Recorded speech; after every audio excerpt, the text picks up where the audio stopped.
Shalom Obracha, que je vous protège, vous donne la santé et la joie. Alors, le mismor de Tehillim. שהמעלות ממעמקים קראתך אדוני, אדוני שמע בקולי, תהיינה אוזניך קשובות לקול תחנוני, עם עוונות תשמעיה אדוני מי יעמוד, כי עמך סליחה למעט תבערי, קיוויתי אדוני קיוותה נפשי, ונתברו חלתי נפשי לאדוני, משומרים לבוקר, שומרים לבוקר. יחל ישראל לאדוני כי עם אדוני חסד, להרבה עמו פדות, והוא יפדי את ישראל מכל עוונותיו. Que Hachem vous protège, vous donne la santé, la joie, Keneratson, et Bisrout, Rabbi Haim Pito, soit avec vous. Bon, bien sûr, on est aujourd'hui en pleine guerre, le 7e jour. Alors, il faut savoir une chose, que on a l'aïmouna à Kadosh Baruch Hu, on prie à Kadosh Baruch Hu, vous priez. Lorsque les Bnei Israël étaient en Égypte, c'est écrit dans la Torah que les Bnei Israël ont crié. El Hashem. Ils ont crié.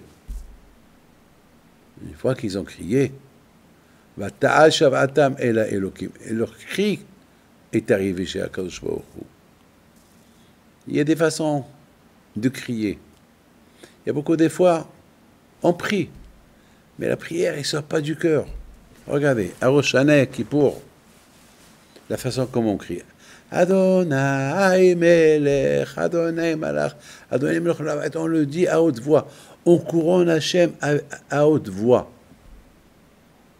Hachem wa Elohim, Adonai wa Elohim, Adonai wa Elohim. Hachem, c'est lui le bon Dieu. Hachem, c'est lui le bon Dieu. On dit Hachem, wa Elohim. On dit Adonai Melech, Adonai Malach, Adonai Melech. On dit Shema Israël. Adonai Eloheinu, Adonai Had. C'est lorsqu'on a des problèmes, c'est le moment de couronner Hachem et de dire, il n'y a que Hachem, il est unique, il est seul, il n'y a que lui. Il y avait une fois, dans une ville, à l'époque de Rabbi Haim Pinto, alav shalom, il n'y avait pas la pluie. Et il y avait la sécheresse. Alors Rabbi Haim Pinto alav shalom, il a envoyé des lettres à tout le monde, à toutes les communautés. On va se réunir au cimetière. Et pourquoi au cimetière? Parce que lorsqu'on voit le cimetière, on voit la fin de chacun. Et c'est là-bas peut-être on va mieux prier. Et Rabbi Haim Pinto alav shalom, une fois qu'il a vu que tout le monde était au cimetière, il a commencé à couronner Hachem. Hachem Elech, Hachem Alach, Hachem Loch, le Olam Vaed. Il a commencé à crier.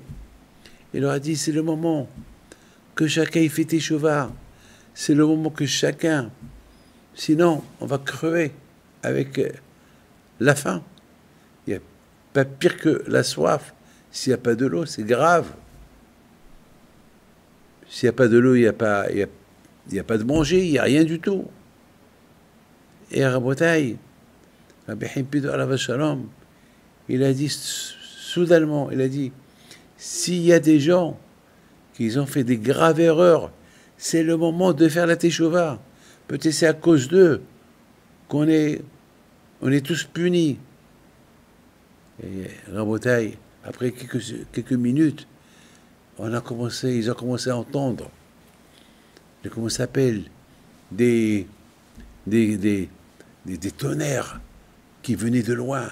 Soudainement, ils ont commencé à voir les nuages qui arrivent. Et Rabbi Haim Pinto leur a dit, ça y est, la prière elle a été acceptée chez le bon Dieu. Rentrez chez vous. Le temps qu'ils rentrent chez eux, la pluie elle est tombée. Rabotai, vous voyez d'ici que dans la vie, il faut savoir une chose, que lorsqu'on voit des épreuves d'une telle, comme ce que nous avons vécu, mes amis, j'arrive pas à croire. Je suis encore dans le choc. C'est pas possible. À notre époque, on a vu la guerre de 6 jours, on a vu la guerre de Kippour, on a vu beaucoup de guerres, et on a vu le corona.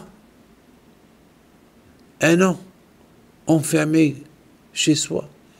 Et là, vous savez qu'est-ce qu'on a vécu? On a vécu la Shoah. On a vu la Shoah. Vous imaginez ce qui s'est passé? En 2 heures. En 2 heures de temps, 1000 personnes assassinées. En 2 heures de temps. Vous imaginez qu'est-ce qu'il peut avoir s'il y avait, pendant 1 jour, ils auraient eu les mains libres? Qu'est-ce qu'ils auraient fait? Ou 2 jours? Ou 3 jours? Mais c'est un miracle. Mais on vit avec des miracles. Alors, à Botaï, il faut se renforcer dans la Torah, les tfilines. Il faut pas dire, ça va passer et tout ira bien. Mes amis, on ne veut pas que ça se recommence encore. Voilà, mes amis, que le bon Dieu vous protège, vous donne la santé. Amen.